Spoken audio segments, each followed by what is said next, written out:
From one of the earlier questions, I'm curious, when you see, protests like the ones in the US against the measures, I mean, obviously WHO does have some experience, in dealing with them, for instance, during the Ebola outbreaks in West Africa, also in DRC.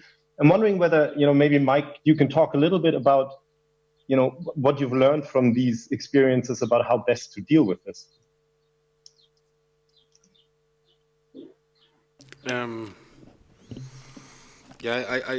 Thanks, Guy. I think, all situations are different and all societies are different. But I've said it many times in the past.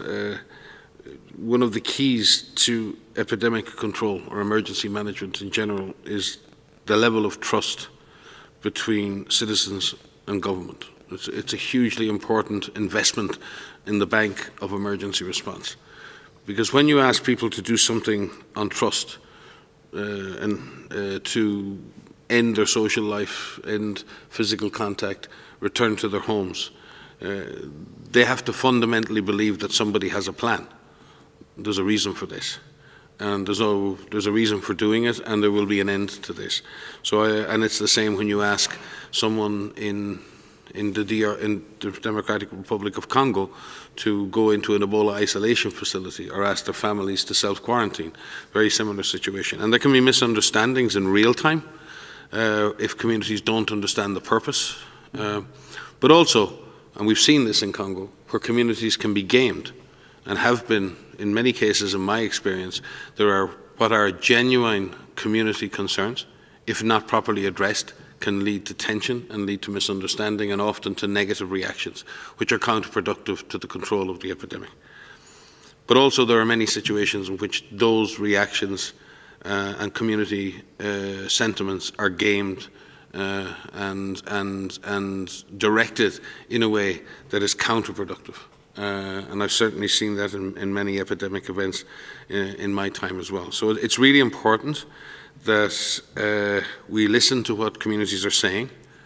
It's really important that we understand communities' frustrations, but it's also really important that we then re-engage with those communities to explain why the public health strategy is there. What is the purpose of that strategy and how they are contributing to that.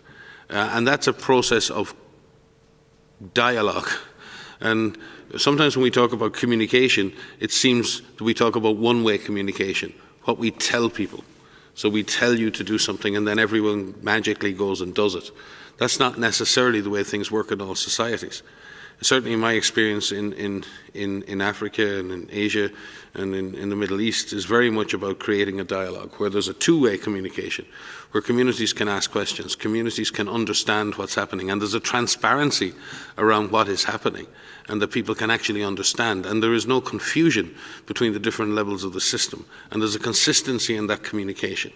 It's very easy to become confused if you're hearing one thing from one side, one thing from another side, someone else is telling you something else. You're in the middle suffering and you get frustrated. And it's very easy to manipulate that situation. And it's really important that governments at all levels and in all countries really take on that role of communicating effectively with communities in a two-way dialogue. And that we also engage civil society, we also engage non-governmental organisations and others, and then it's not purely governmental in nature. So yes, communication, dialogue, understanding, persuasion, these are the words we need to be talking about, and empowerment. Many situations, in my experience, communities have felt disempowered by the process, and they want to take action, they want to be involved. And we need to be able to give communities things to do. I see what's many situations now around the world in COVID where, like for example in South Africa, where community health workers are being trained. They're the people on the streets, they're the ones who know the local families, they're the ones who know the local community, they're the ones who can educate and engage. You see the same going on in places like Massachusetts in the US, where you see that same kind of approach to driving community-based approaches. So I think there are good examples around the world where communities can be effectively engaged, and then when communities understand and participate, there tends to be less tension.